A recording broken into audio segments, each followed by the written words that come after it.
రాజన్న సిరిసిల్ల జిల్లా ముస్తాబాద్ మండలం గూడెం గ్రామంలో దొడ్డి కోమరయ్య విగ్రహానికి భూమి పూజ కార్యక్రమం కురుమ సంఘం ఆధ్వర్యంలో సంఘ సభ్యులు మాజీ ప్రజా ప్రతినిధులు నాయకులు కలిసి భూమి పూజ చేశారు। ఈ సందర్భంగా వారు మాట్లాడుతూ నిజాం నిరంకుశ పాలనకు ఎదురొడ్డిన తొలి అమరవీరుడు దొడ్డి కోమరయ్య ప్రశంసించారు।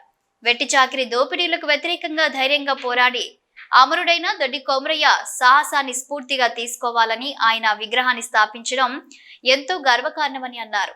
కురుమ సంఘం అధ్యక్షుడు దగ్గు నవీన్ బెదురా శ్రీనివాస్, బట్టు తిరుపతి బీఆర్ఎస్ మండల అధ్యక్షులు సురేందర్రావు, మాజీ సేస్ డైరెక్టర్ కొమ్ము బాలయ్య, మాజీ సర్పంచ్ సరిత శ్రీనివాసరావు, మాజీ ఏఎంసీ చైర్మన్ అంజన్రావు, మాజీ ఉప సర్పంచ్ షాడ శ్రీనివాస్, మాజీ ఎంపీటీసీ శ్రీధర్, మాజీ ప్రజా ప్రతినిధులు ఎల్ఎం శంకర్, కుర్ర సావిత్రి, వివిధ పార్టీల నాయకులు ప్రశాంత్, ఏళ్ల గౌడ్, విష్ణు, పరశురాములు, బాలయ్య, కురుమ సంఘ సభ్యులు, కుల బాంధవులు తదితరులు పాల్గొన్నారు।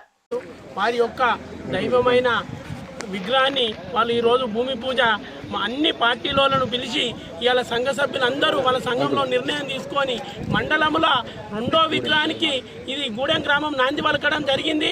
ఎందుకంటే గూడెం గ్రామంలో ఏది చేసినా అది మండలంతా నాంది పలుకుతుంది కాబట్టి గూడెం గ్రామంలో యాదవ్ సోదరులు అందరూ మన విగ్రహాన్ని మనం పెట్టాలి, దొడ్డి కొమరయ్య గారి విగ్రహం పెట్టి మనొక జాతిని మనొక తెలంగాణ ఉద్యమంలో తొలి అమరుడై ఆనాడు తెలంగాణ ఉద్యమంలో మన జాతికి జరుగుతున్న అన్యాయాన్ని ఎదిరించి మనకు కావాల్సిన హక్కుల గురించి కొట్లాడిన మేధావి కాబట్టి అసంటి మేధావి విగ్రహాన్ని మనం ఈ గూడెం గ్రామంలో జరుపుకోవడం చాలా సంతోషకరమైన విషయం।